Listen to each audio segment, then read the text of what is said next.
Sistema respiratório.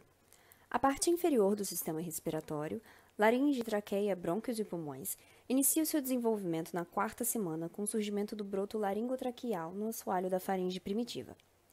Esse broto se torna separado do intestino anterior pelo septo traqueoesofágico, que é formado pela união das pregas traqueoesofágicas. A formação desse septo resulta na divisão do estômago e do tubo laringotraqueal. Após a formação do tubo laringotraqueal, ele adquire luz, que é o primórdio do orifício da laringe. Posteriormente, ocorre a formação das saliências aritenoides, que crescem e confluem com a parte posterior da língua, dando origem à glote, e tornando o orifício da laringe em forma de T. Principalmente o quarto arco faríngeo é responsável pela formação dos músculos, cartilagens e tecido conjuntivo da laringe. O endodermo do tubo laringotraqueal origina o epitélio de revestimento e glândulas, enquanto o mesênquima esplâncnico origina o tecido conjuntivo, cartilagem e músculos. A traqueia é formada por uma projeção em relação ao broto laringotraqueal. A extremidade distal do broto laringotraqueal forma o broto respiratório, que se divide em dois brotos brônquicos.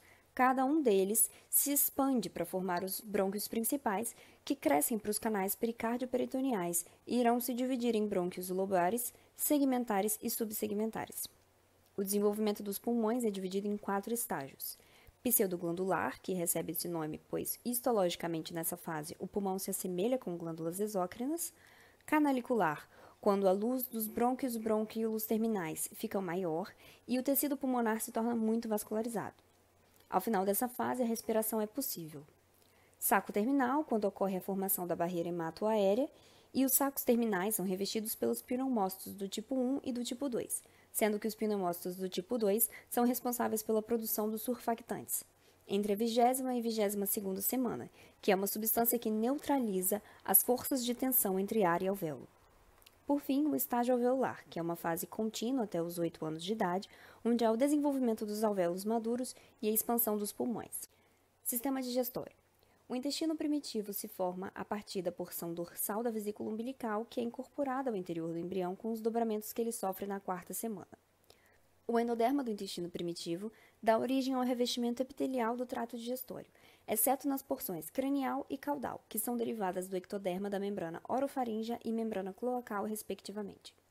O tecido muscular e conjuntivo do trato digestório são derivados do mesênquima esplâncnico. Para estudo, dividimos o intestino primitivo em anterior, médio e posterior. O intestino anterior dá origem à faringe, sistema respiratório inferior, esôfago, estômago, porção proximal do duodeno, fígado, pâncreas e sistema biliar. O esôfago possui uma origem comum com a traqueia, ou seja, se desenvolve do intestino anterior, sendo a parte mais dorsal após a divisão pelo septo traqueoesofágico. O desenvolvimento do estômago se inicia por uma dilatação do tubo primitivo e o rápido crescimento de sua margem dorsal, tornando-o em forma de J. Pelo crescimento do mesentério, órgãos adjacentes e parede do estômago, ele sofre uma rotação de 90 graus. A parte distal do intestino anterior ocorre a formação do divertículo hepático, que se expande para o septo transverso e dá origem ao primórdio do fígado, da vesícula biliar e do sistema de ductos biliares. O duodeno, por sua vez, se origina na parte caudal do intestino anterior e cranial do intestino médio, quando ocorre a proliferação de epitélio, obstrução de seu lúmen e recanalização. O pâncreas, por fim, se desenvolve a partir de brotos pancreáticos que se formam do revestimento endodérmico do intestino anterior. Falando do intestino médio, ele dá origem ao restante do duodeno, jejuno, ilho, seco, apêndice, colo ascendente e metade direita dos 2/3 do colo transverso. O intestino médio forma uma alça intestinal umbilical em forma de U, que sofre herniação no cordão umbilical durante a 6ª semana. Além disso, também ocorre uma rotação total de 270 graus, sendo 3 rotações de 90 graus. Assim como os demais órgãos, ele sofre uma obstrução temporária e é recanalizado entre a 5ª e 6ª semana.